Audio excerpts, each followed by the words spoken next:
Stupid thing around here. So islands are in a rain shadow.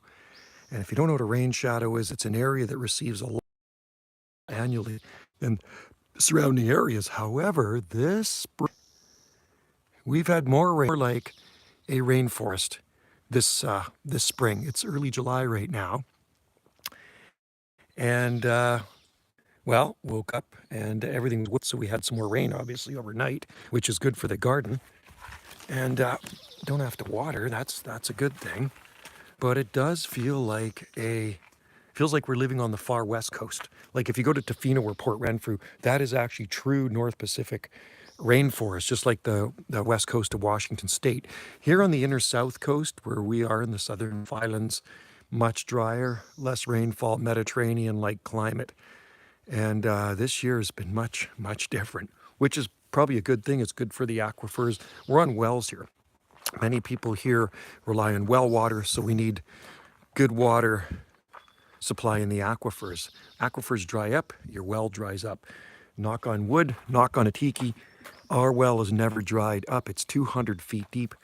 It's about 8 inches, maybe 6 inches, 8 to 6 inches diameter, 200 feet deep, like I say, in the static level.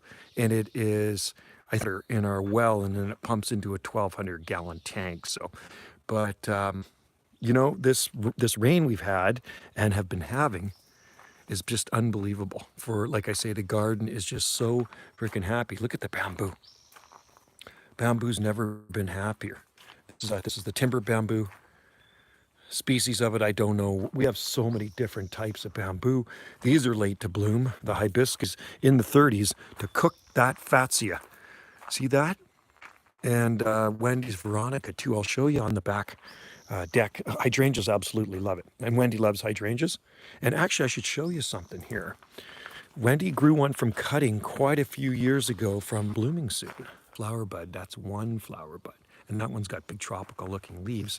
I cut back the male kiwis because something happened to them. They just suddenly declined and dried up. So now we only have female kiwis. So thank God they are resprouting from the bottom. So it will take time before we get kiwi fruit again, which is a real drag because I love kiwi fruit. Some of my locally grown palms. And well, everything's looking pretty darn lush. Like I say, when I come out here and show you the garden, it's not in any stress. Like last summer at this time, the garden was very stressed already. We had that heat dome in late June with temperatures well over 100 degrees Fahrenheit, and it cooked a lot of stuff. So that was really cooked, and it really did burn up the fatsias. They're looking a lot better this year. There's minimal burn on them, but I'm going to show you I'll show you Wendy's Veronica, creeping Veronica. It got burnt up last week when we hit over 30 degrees because we went from cooler temperatures, bang, to 30, and these baskets dried out, and it just made her beautiful. Veronica, and I hope it's alive at the ends. What a shame. It does grow pretty fast, though, but it really did. The succulents love it. I don't know if these ones are fragrant. Yeah, sedums. Yeah, succulents in there, too, and that one got fried as well. So there you have it, folks. And is there anything in the rain gauge? We didn't have enough rain to put anything in the rain gauge, but it's enough to keep the dust down, that's for sure. That's what she's looking like. South slope. We have a lot of slopes here. You gotta remember, our house is on a hill, so you can see way down there how much lower the pump house is. That's where the nursery is, right? And it all, throw some more palm seeds around because I have lots of palm seeds to throw around. But the fatsias here, they did not burn, which is very interesting. The one over there took a beating last year by the tree fern, right over there. That one really got cooked. It cooked all its leaves off of it. And we planted about a half a dozen more Fatsia japonicas just because we love Fatsia japonica. And there's Wagnerianus. I put some tobacco in here. I grew a bunch of tobacco, all the other stuff the slugs are eating. So I put a couple plants in here. Those ones are thriving. There's Wendy's hollyhocks. She grows from seed. And how's our little orange doing? How's our citrus? Hardy citrus right there. And then there was another one hiding in here somewhere else. Actually, there should be a few more hardy citrus. They're hard to see, though. They're kind of, oh, there's another one there. They're kind of camouflaged, right? camouflaged, hardy citrus. And then there's another hollyhock in there, and that viburnum, that's a super, this is actually a super cool viburnum to grow, stays in this pot year round, and it is evergreen.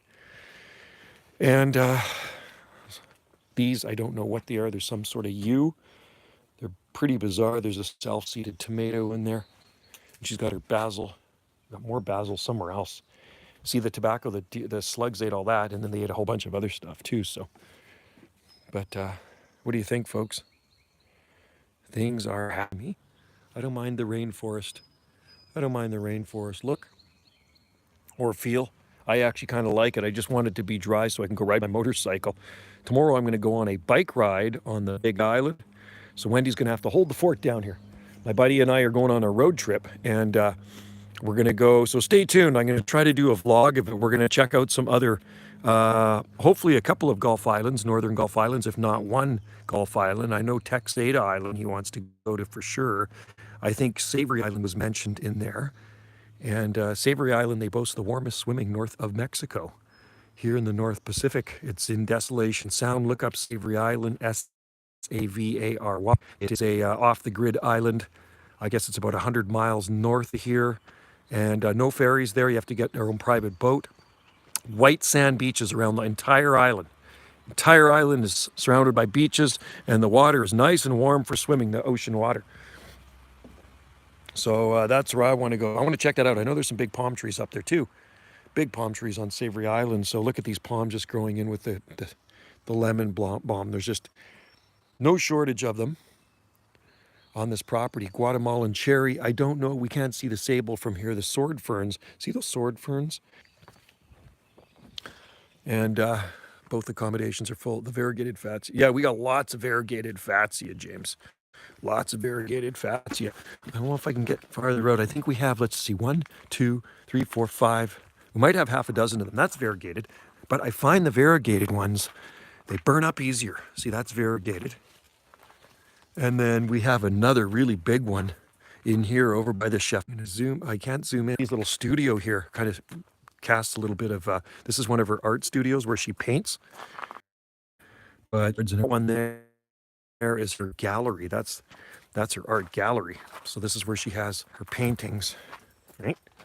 This is Wendy's art gallery.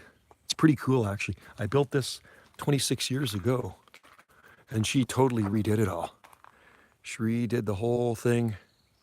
And then, yeah, these ones actually even got some burn on them too when we had that heat. Look at that, that's heat burn. We had 30, I think it was close to 32 degrees, and it burnt those up.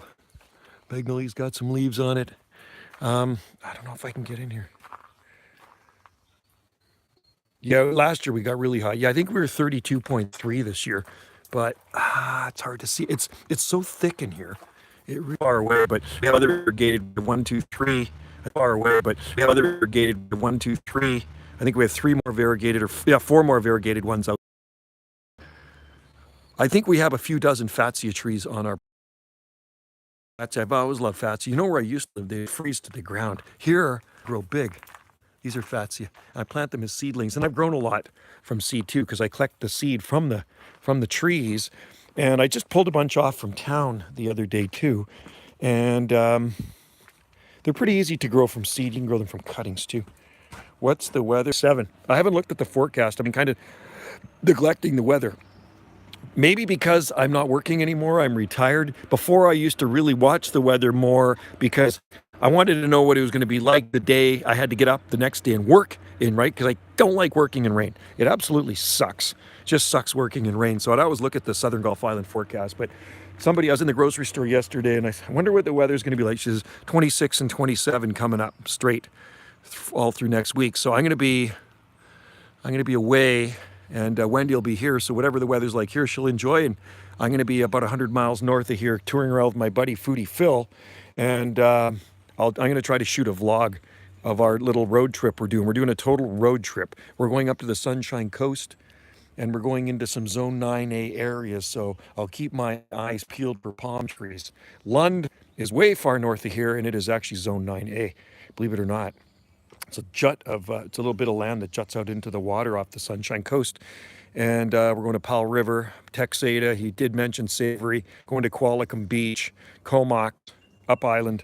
and then across. We're taking a ferry across, which takes about an hour and a half to 2 hours, I think, to get over to the Sunshine Coast, and then road trip from there, and then drive down probably through Vancouver and back to the ferry terminal. He'll drop me off at the ferry terminal. I'll walk on the ferry and take my 3-hour cruise across, and Wendy will pick me up at the Long Harbor Ferry Terminal on Salt Spring Island. So I'll have to give her a call when I make it to the ferry. Walking on's not a problem, but if you take a vehicle, you need a reservation or you will never get on the ferries here, man, especially in tourist season. Look at the new fronds coming out of that. Isn't that beautiful? These palms are just thriving. So I've hit them a couple of times with slow release fertilizer using a triple 18, and it seems to work really well. They're happy palm trees, right? Happy palms. So anyway, and same with these two. I'm very happy. Yeah, it'll be fun. It'll be a good road trip. I'll be gone for, I guess, a week or so. There's Dicksonia Antarctica, came back. And another little Dicksonia Antarctica, like I say, I was going to rip that sucker out. There's a frond and there's more fronds coming. I actually had the shovel in there and I was digging it out. I was like, oh my God, there's growth on it. That was a few weeks ago, so left it. Wendy's very big into ferns. She's got a lot of ferns and she only likes evergreen ferns. So these, I'll show you ones I really like that she planted. Those are nice. I don't know the names of all the ferns. Is that ostrich? Yeah, there's ostrich in there, ostrich fern in there. Those are deciduous, herbaceous or whatever you want to call them. They do actually have a trunk on them. These are the ones I really like. Now I hope my signal lasts. Right here. Look at those. Those are absolutely beautiful. And those are in a planter. Those are evergreen. Don't know the ones. And you know another nice one too is the heart fern. And they look really tropical. Please don't die on me. Those ones. Those are super cool. Evergreen heart fern. These is another Schefflera growing under the Fatsias. Look at it in here. It's just super thick, self-seeded shamrocks. And something else was self-seeded. You know what? These are Fatsias.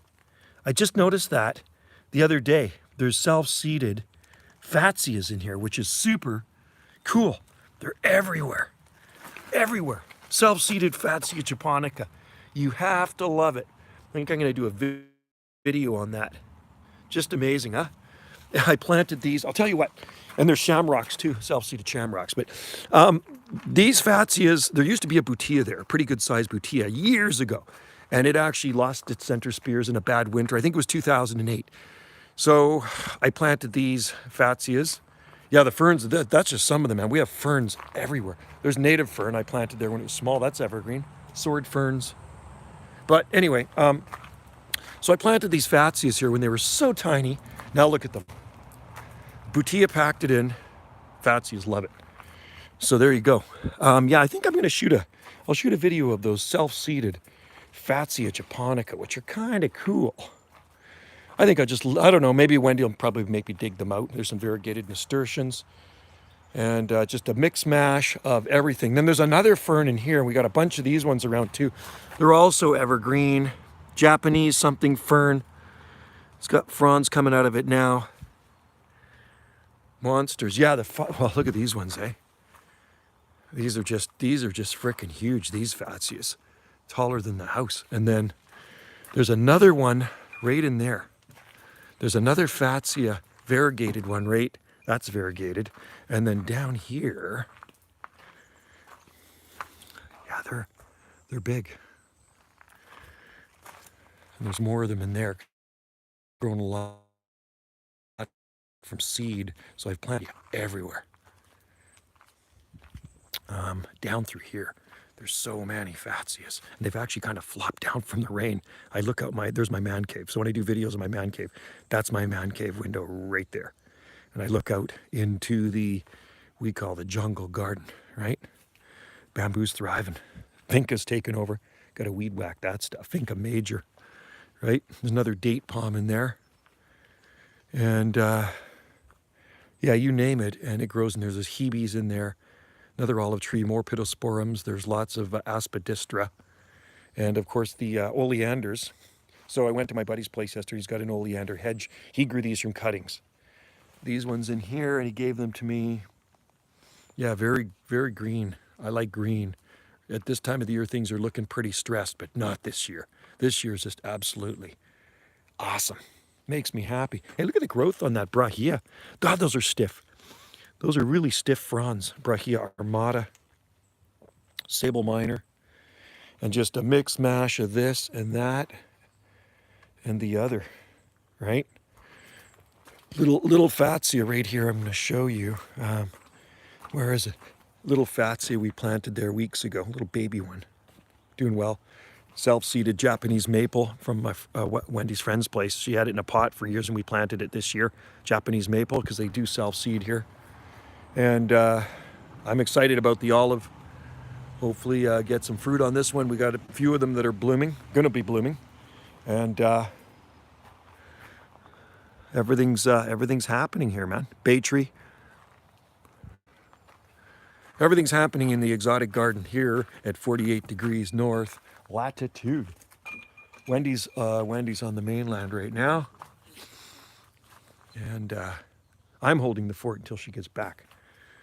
And she'll be back soon. When she gets back, I leave. So there you go. So she has to look after the garden.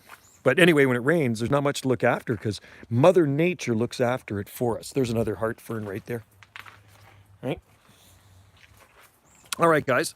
Thanks for watching. I think I got to grab a camera and shoot a video of self-seeded Fatsia japonica. Cheers to you. Have a great day. Enjoy the rain or the sun or the heat or the cold, wherever you guys may be. And here it is just absolutely feeling glorious. I'm liking it. So are the palm trees. Cheers to you all.